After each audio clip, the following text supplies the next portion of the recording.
मतलब झूठ के सिवाय इन्होंने किसी चीज़ को बढ़ावा नहीं दिया। बेरोजगारी झूठ, नाटकीय ढंग से इन्होंने सरकार चलाई। अब ये बताओ कितने दिन रहते थे खट्टर सरकार के?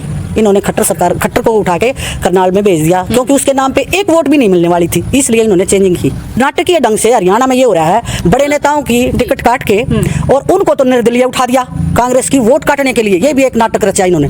और अपनी अलग चेहरे बदल के और उनको वो टिकट दे दी। दो हर सीट पे दो प्रत्याशी है इनके वोट काटने के लिए। और रही बात उनके विकास कार्य की, उन्होंने बहुत गजब के विकास कार्य हरियाणा प्रदेश में कराए। उन्होंने जितने हमारे हरियाणा प्रदेश के सरपंच उनको लठ मरवाने का काम किया, जितने हमारे आशा वर्कर हैं उनको लठ मरवाने का काम किया, हरियाणा प्रदेश के मजदूरों को लठ मरवाने का काम किया। हरियाणा प्रदेश में जितने भी संगठन थे और जो काम कर रहे थे, कर्मचारी संगठन थे, उन कर्मचारी संगठनों को लठ मरवाने का काम किया। इन्होंने काम केवल एक किया है, लठ मारना और लठ से राज करना। नमस्कार, मैं हूं आपके साथ कोमल सिसोदिया और इस वक्त आपको बता दें कि हम सबसे हॉट सीट पे मौजूद हैं और ये सीट है भूपेंद्र सिंह हुड्डा की। जी हां, जो पूर्व मुख्यमंत्री भी रह चुके हैं और काफ़ी समय से जो गढ़ी सांपला की जो सीट है वो भूपेंद्र हुड्डा के पास है। लेकिन इस बार का जो माहौल है, कहा जा रहा है कि एक तरफा कांग्रेस की ही जीत बताई जा रही है। हमारे साथ बहुत से लोग मौजूद हैं, इनसे जानना चाहेंगे आखिर कांग्रेस का क्या माहौल बन रहा है। और जहां तक बात गढ़ी सांपला की करें तो यहाँ भूपेंद्र हुड्डा का तो काफ़ी जोर है ही। और सर, क्या आपसे जानना चाहेंगे, क्या नाम है, पहले तो ये बताएं। मेरा नाम एडवोकेट तनवीर सिंह है जी। मैं संगठित कामगार कर्मचारी कांग्रेस का प्रदेश अध्यक्ष हूँ। ये बताएं क्या लग रहा है इस बार माहौल कैसा है? हरियाणा की बात करें तो हरियाणा का माहौल देखें तो मैं प्रदेश अध्यक्ष होने के नाते हरियाणा की लगभग 70 सीटों पे जाके मैंने काम किया है जी। और मुझे लग रहा है जिन जिन 70 सीटों पे मैं गया हूँ उन 70 सीटों पे मुझे लग रहा है कि शायद एक तरफा माहौल हरियाणा प्रदेश का चौधरी भूपेंद्र हुड्डा के पक्ष में और कांग्रेस के पक्ष में है। तो 70 सीट कहना चाह रहे कांग्रेस की ही एक तरफा मिल रही है कांग्रेस। उसके अलावा 20 सीट और मैं उनमें भी गया नहीं हूँ, अभी टाइम बचा है 3-4 दिन का, मैं उनमें भी जाऊंगा। 90 की 90 सीटों पर मैं प्रचार करके आऊंगा और मुझे लग रहा है 90 में से 70-75 सीट आसानी से कांग्रेस के पास आती दिखाई दे रही है। 70 से 75 सीट आसानी से कांग्रेस के पास। और मुझे लगता है अब ज़्यादा वक्त भी नहीं बचा।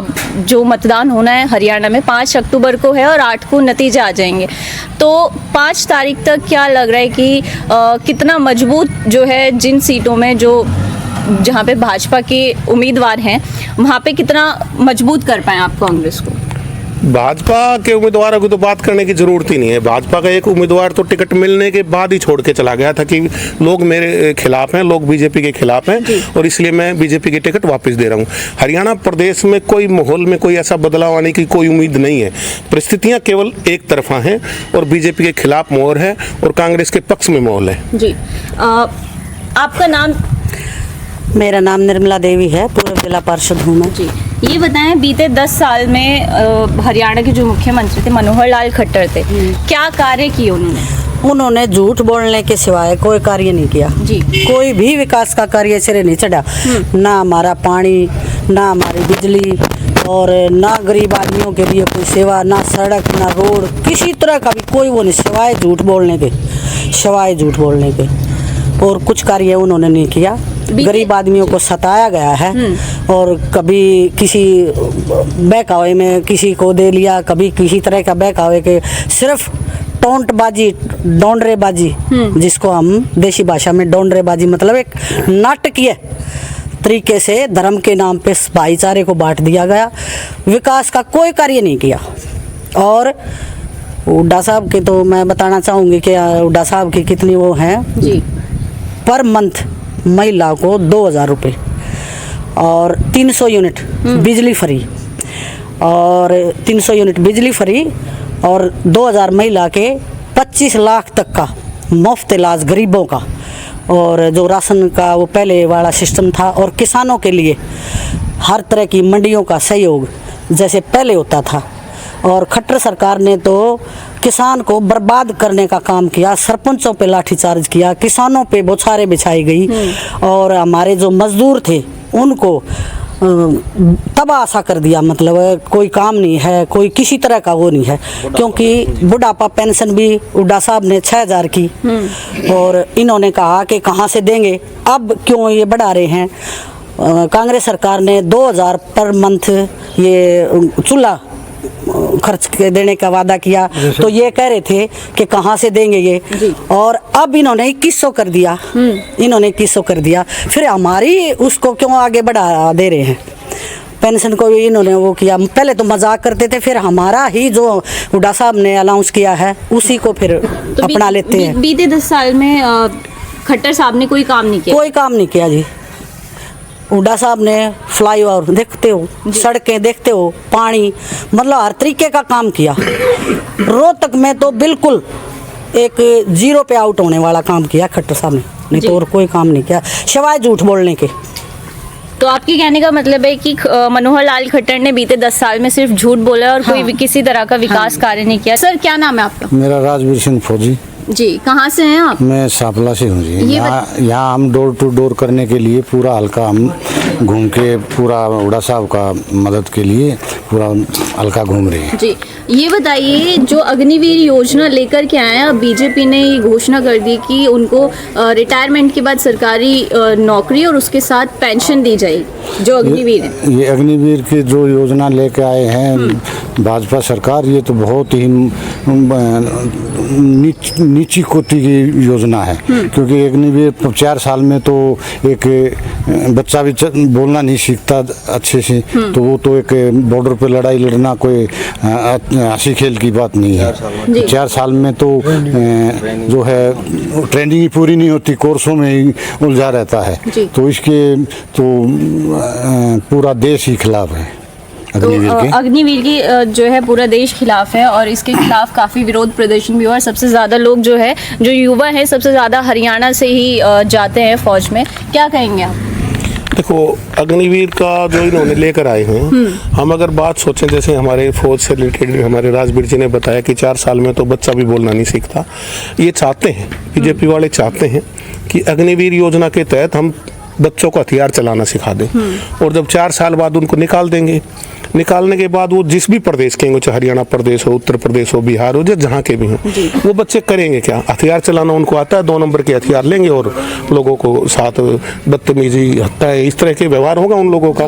क्योंकि अगर उनके पास रोजगार नहीं होगा, बेरोजगार होगा, और बेरोजगारी में आदमी क्या करेगा? पेट की आग के लिए कोई ना कोई ऐसा काम करेगा जो समाज हित में नहीं होगा। जी।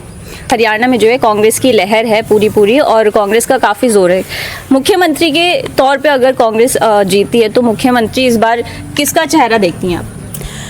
हम मुख्यमंत्री श्री भूपेंद्र सिंह हुड्डा का ही चेहरा देखना चाहते हैं, क्योंकि इनका ही वजूद से हरियाणा में सब कुछ मिला है।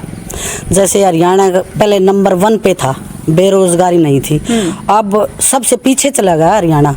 हमारे युवा अपने खेतों को बेच के और विदेश भागने, मजदूरी करने के लिए जा रहे हैं। अगर भूपेंद्र हुड्डा के राज में सारे काम बढ़िया थे, तो फिर ये बीजेपी सरकार क्यों आई? ये सिर्फ नाटकीय ढंग से आई, बरगला के दुनिया को आई, झूठ बोल के आई, झूठे दिखावे किए इन्होंने।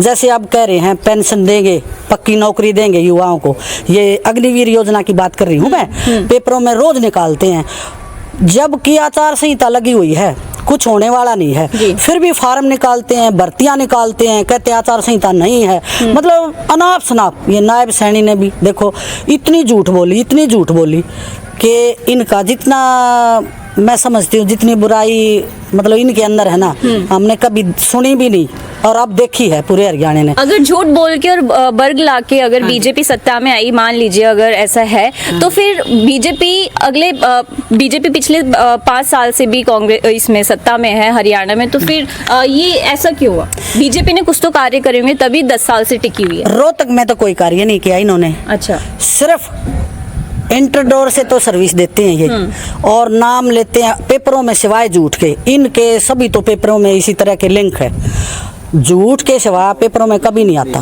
कुछ भी नहीं आता। भलाई का मुद्दा तो कुछ नहीं आता। कहते हैं कन्यादान इतना देंगे, कहीं नहीं है। किसी से पूछ लो, पीले कार्ड जितने के बने हुए हैं, मतलब नहीं कि भाई उनको पीले कार्ड की सुविधा मिल जाए। अच्छा, एक ये स्वास्थ्य की योजना इन्होंने आयुष्मान कार्ड बनवाया था 5 लाख का, तो वो डॉक्टरों के उधर हॉस्पिटल में जाते थे तो उनका इलाज शुरू होता था, तो 2 डॉक्टरों ने जो पे करना था सरकार ने डॉक्टरों को, वो सब हॉस्पिटल वाले मना कर देते हैं। मरीज सीरियस है और मरीज बेड पे है और हॉस्पिटल वाले मना कर रहे हैं, भाई पैसा तो आता नहीं सरकार से, हम क्या इलाज करें। तो बताओ आप मन पे क्या बीतेगी, ये झूठ है या सच है? ये तो पूरा हरियाणा जानता है, पूरा देश जानता है जी। मतलब झूठ के सिवाय इन्होंने किसी चीज़ को बढ़ावा नहीं दिया। बेरोजगारी, झूठ, नाटकीय ढंग से इन्होंने सरकार चलाई। अब ये बताओ कितने दिन रहते थे खट्टर सरकार के? इन्होंने खट्टर को उठा के करनाल में भेज दिया, क्योंकि उसके नाम पे एक वोट भी नहीं मिलने वाली थी, इसलिए इन्होंने चेंजिंग की, तो नायब को लगा दिया। तो जिस आदमी, और अब नाटकीय ढंग से हरियाणा में ये हो रहा है, बड़े नेताओं की टिकट काट के और उनको तो निर्दलीय उठा दिया कांग्रेस की वोट काटने के लिए। ये भी एक नाटक रचा इन्होंने। अच्छा। और अपनी अलग चेहरे बदल के और उनको वो टिकट दे दी। दो हर सीट पे दो प्रत्याशी है इनके वोट काटने के लिए। तो जो निर्दलीय आप उम्मीदवार बता रही हैं, वो कहना चाह रही है कि वो बीजेपी के ही बीजेपी की ही कैंडिडेट है वो। अच्छा। बीजेपी के ही, हर जगह दो कहीं 3 भी हैं, कहीं 2 भी हैं हर सीट पे, क्योंकि हम 1 महीने से लगातार पूरे हल्के में जा रहे हैं और हल्के से बाहर भी गए हैं। हर जगह एक कैंडिडेट टिकट पे है और एक कैंडिडेट निर्दलीय है और तीसरा भी कहीं तीसरा भी है। तो इस तरह का भाई वो फिर वो वोट तो पड़ेंगे बीजेपी को। और अब 2 दिखाई दे रहे हैं भाई निर्दलीय है ये तो, पर नहीं, ये 2 चेहरे 3 चेहरे इन्होंने हर सीट पे उतार रखे हैं जी। पूरे हरियाणा को पता है। किसी को ये चलाया तो था ये न षड्यंत्र झूठ का नाटकीय ढंग से, पर सब ओपन है हरियाणा के लोग, अभी इससे सब अवगत हैं। आखिरी सवाल मैं आपसे लेना चाहूँगी कि हरियाणा में सब जो है भूपेंद्र हुड्डा को पसंद ज़्यादा करते हैं, लेकिन दूसरी ओर जो है मुख्यमंत्री के तौर पे कुमारी शैलजा भी अपनी उम्मीदवारी कर रही हैं, दावेदारी कर रही हैं, और दूसरी ओर रणदीप सुरजेवाला भी हैं। क्या कहेंगे? देखो, आप मुझे एक बात बताओ, कुमारी शैलजा जी कर रही हैं, बहुत अच्छी बात है। रणदीप सुरजेवाला जी कर रहे हैं, कोई अच्छी बात है। जो जनता का चेहरा होता है, जिसके नाम से जनता वोट डालती है, चेहरा वो मजबूत होता है और पार्टी आला कमान भी उस पर विश्वास करती है। और रही बात कि कौन है दावेदार कौन नहीं है, ये जनता जब वोट देती है, आप पूरे हरियाणा में घूम कर देखो, चौधरी भूपेंद्र सिंह हुड्डा जी के नाम से वोट देती है, कांग्रेस के नाम से वोट देती है। और कांग्रेस का जो सबसे बड़ा हरियाणा प्रदेश का वो चौधरी भूपेंद्र सिंह हुड्डा जी हैं। इसलिए दावेदार तो कोई भी हो सकता है, लेकिन जो सही दावेदार है, मजबूत दावेदार है, वो चौधरी भूपेंद्र सिंह हुड्डा जी हैं। और एक बात मैं आपको बताना चाहता हूँ, जैसे अभी बीजेपी की बात चल रही थी, आपने दोबारा पूछा कि उनकी दोबारा सरकार कैसे आती। उनकी दोबारा सरकार जनता ने नहीं दी। अच्छा। अगर जनता उनको सरकार देती तो उनको पूर्ण बहुमत देती। उन्होंने चोरी से और ठगी से सरकार चलाने का काम किया, उनको पूर्ण बहुमत नहीं मिला। एक गठबंधन में सरकार आई थी। हाँ, एक हमारा साथी जो गठबंधन में उनके साथ था, वो कहता था कि खट्टर को जमुना पार पहुंचा देंगे। और फिर जब समय आया कि खट्टर ने उनको निमंत्रण दिया तो वो पक्के यार बन गए। और इन्होंने जब गठबंधन किया, वो ऐसे गठबंधन किया था कि वो जब समय चाहेगा तोड़ देंगे। आज उनको ये लगा कि हरियाणा प्रदेश में जजपा समाप्त हो चुकी है, तो उन्होंने जजपा के साथ जो भी जेजेपी थी उसके साथ उन्होंने अलायंस तोड़ दिया। अब ये बताओ, जो इस तरह का माहौल अगर ये पैदा करते हैं कि जनता उनको देती है, जैसे आपने सवाल पूछा, तो जनता नहीं दे रही थी बीजेपी को, और जनता अब की बार भी बीजेपी को नहीं दे रही है, और जनता बिल्कुल नहीं देना चाहती। लेकिन इस बार 25 सीट जो है बीजेपी अपनी पूरी मान की चल रही है। मानने को तो अगर वो 80 मान ले तो कोई रोकेगा क्या? माना तो मूलधन 100 भी होता है, भी बोला था पीछे, माना तो मूलधन 100 भी होता है, मानने से कुछ होता है। जनता जिसको देगी उसी को तो मिलेगी। और रही बात उनके विकास कार्य की, उन्होंने बहुत गजब के विकास कार्य हरियाणा प्रदेश में कराए। उन्होंने जितने हमारे हरियाणा प्रदेश के सरपंच उनको लठ मरवाने का काम किया, जितने हमारे आशा वर्कर हैं उनको लठ मरवाने का काम किया, हरियाणा प्रदेश के मजदूरों को लठ मरवाने का काम किया। हरियाणा प्रदेश में जितने भी संगठन थे और जो काम कर रहे थे, कर्मचारी संगठन थे, उन कर्मचारी संगठनों को लठ मरवाने का काम किया। इन्होंने काम केवल एक किया है, लठ मारना और लठ से राज करना। और जब हरियाणा प्रदेश में चौधरी भूपेंद्र सिंह हुड्डा जी की सरकार थी, लोगों के प्यार की सरकार थी, लोगों के आशीर्वाद की सरकार थी, लोगों के काम की सरकार थी, और सम्मान मिलता था और हर क्षेत्र में विकास होता था। चौधरी ओम भूपेंद्र जी जब मुख्यमंत्री थे, तो आप ये देखो, सिरसा से लग जाओ और पलवल तक कोई ऐसा एरिया नहीं था जिसमें उनके नाम का पत्थर विकास के रूप में ना लगाओ। जब वो इतने विकास पुरुष हैं, तभी आज हरियाणा प्रदेश की जनता उनके प्रति हरियाणा के कोने कोने में अपना प्यार दिखा रही है। चलिए, बहुत बहुत धन्यवाद।